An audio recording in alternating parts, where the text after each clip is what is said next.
to tell you how I came to write this book, Classical Architecture's African Roots, or at least what started me down the path of it.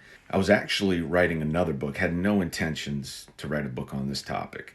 I was writing a book on the true history of the architect and builder, which are essentially the same up until the mid-1800s. Nobody really knows because it's been presented that they were always separated, when the truth is they were one and the same for the great majority of history. But I wrote an article as part of kind of my research for this book, and it was on Tuskegee University's design build curriculum, which is the first, was presenting that as the first. It had not been recognized as such, but it is. It was in the late 1800s, and they merged both architecture and construction with their students. Incredible story. I posted that. I got a comment from Mr. Melvin Mitchell saying, "Hey, great article, but some of your sources are not credited properly."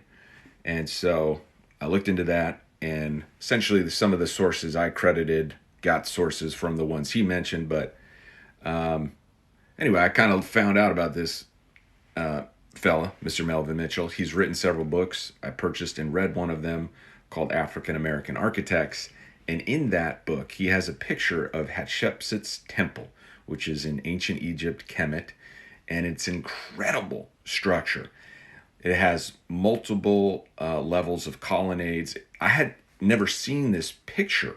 It's extremely classical in nature. The context of that is I went to school for architecture, okay? I've sat in lecture halls for hundreds of hours looking at pictures of buildings. You know, I felt like, wow, how could I have never seen this before? And it just started me down the path to look into this topic. And what I found was there wasn't really a source out there.